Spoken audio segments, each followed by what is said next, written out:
بسم اللہ الرحمن الرحیم۔ السلام علیکم پاک یا علی شہنشاہ مدد حق حیدر مست قلندر مہدی مولا ہادی رہبر۔ اللہم صلی علی محمد و آل محمد صلی اللہ علیہ وآلہ وسلم۔ اہل بیت کے ہر منکر دشمن پر اللہ عنت بے شمار۔ جی جناب معزز ویورز، امید ہے کہ آپ سب خوش و خرم ہوں گے، خیر و خیریت سے ہوں گے۔ جی آج میں شیعہ حضرات کو آئینہ دکھانا چاہتا ہوں، اور وہ آئینہ آپ نے بھی دیکھنا ہے۔ یہ پڑھنے سے پہلے میں تھوڑی سی دوسری بات پڑھ کر آپ کو سناتا ہوں۔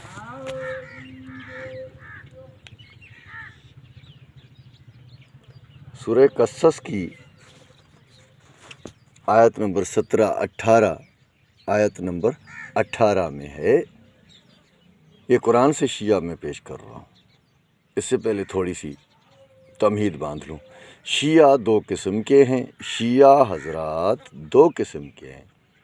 ایک ہیں اصل شیعہ، صحیح شیعہ، سچے شیعہ، اور دوسرے ہیں نقلی شیعہ، دو نمبر کے شیعہ۔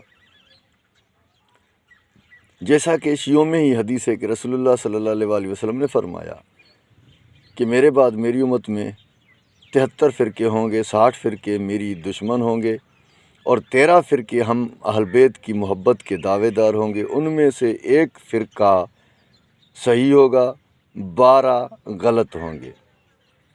حالانکہ فرقہ ہی غلط ہے، کیونکہ یہ حدیث بھی قرآن کے ساتھ نہیں ملتی، اس کو قرآن رد کرتا ہے۔ قرآن جب فرماتا ہے کہ فرقے فرقے نہ بنو، تو کوئی بھی فرقہ سوال ہی پیدا نہیں ہوتا کہ فرقہ بھی ہو اور جنت میں بھی جائے۔ یہاں پر اگر شیعہ فرقہ ہے تو جہنمی ہے، قرآن کے خلاف ہے، ایک بات یہ۔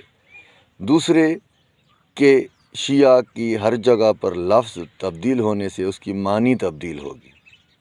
اسی لیے میں نے پہلے کہہ دیا کہ ایک سچے شیعہ اور باقی جھوٹے شیعہ۔ سچے شیعہ ان کے بارے میں بات نہیں کر سکتا۔ ہاں باقی جو جھوٹے شیعہ ہیں، خود کو شیعہ کہلوا کر شیعت کو بدنام کر رہے ہیں، ایسوں کے لیے یہ میں نے آج کچھ چیز لایا ہوں۔ اب پڑھتے ہیں سورہ قصص میں حضرت موسیٰ اور ان کے ایک شیعہ کا ذکر ہے۔ آیت نمبر 15 میں ھذا من شیعتہ، یہ جو ھذا من شیعتہ ہے، اس سے مراد حضرت موسیٰ کے شیعہ۔ اب وہی شیعہ جس نے کل حضرت موسیٰ سے مدد مانگی تھی، آج پھر مدد مانگ رہا ہے۔ آئیے آیت پڑھتے ہیں۔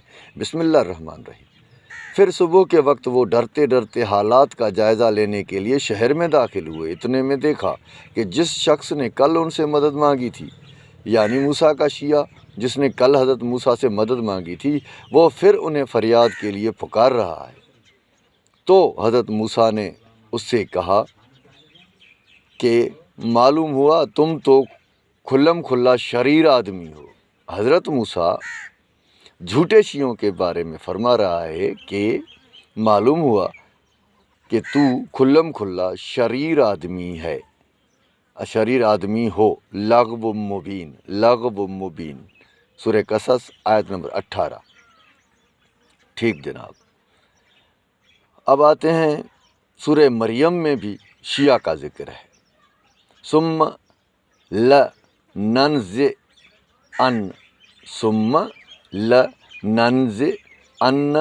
من شیعتہ، من کل شیعۃ، ثم لننزعن من کل شیعۃ ایہم اشد علی الرحمن عتیا، سورہ مریم۔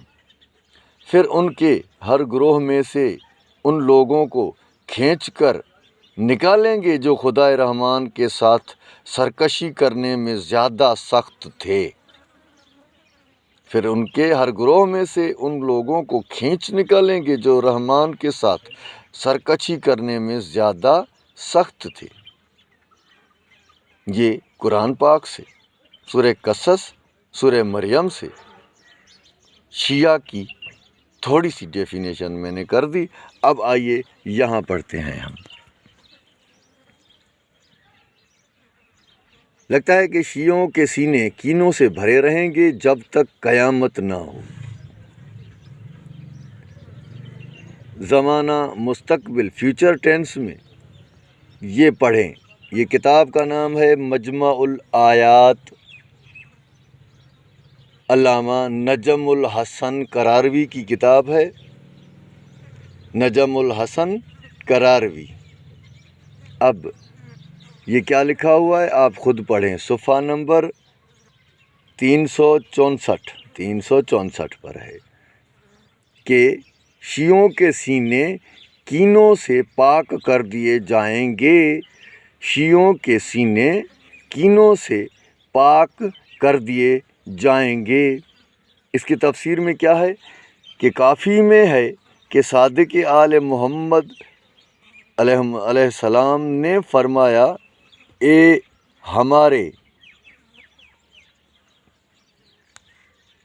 شیعو، واللہ وہ تم ہو جن کے متعلق یہ آیت ہے،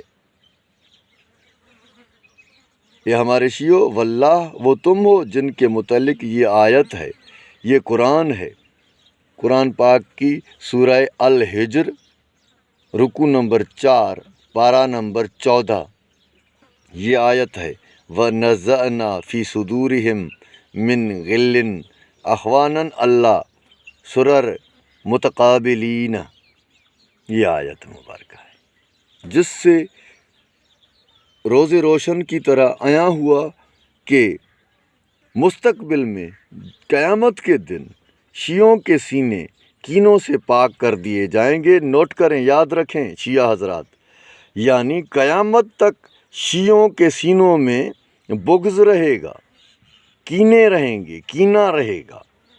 قیامت سے پہلے ان کے دلوں سے کینہ نہیں جائے گا جب تک قیامت ہو۔ اللہ پاک ان کے سینوں سے کینہ نکال کر پھر ان کو آمنے سامنے تکیوں پر جنت میں بٹھائیں گے۔ بالکل بے شک ٹھیک مان لیا کہ قیامت کے بعد شیعہ حضرات جنت میں جائیں گے، لیکن قیامت تک اس وقت جو موجودہ دور میں شیعہ کہلوانے والے لوگ ہیں، قرآن سے ثابت ہوا کہ ان کے سینے کینوں سے بھرے ہوئے ہیں، وہ اپنے شیعوں سے بھی کینہ رکھتے ہیں، مومنین سے بھی کینہ رکھتے ہیں، غریب مسکین مومنین اور شیعہ حضرات کو برا بھلا کہتے ہیں، ان کو دیتے تو نہیں ہیں، الٹا ان پر مذاق اور ان کی زندگی کو جہنم بنا کر رکھا ہے، لعن طعن کرتے ہیں۔ یہ ہیں ایسے شیعہ جن کے سینے کینوں سے بھرے ہوئے ہیں۔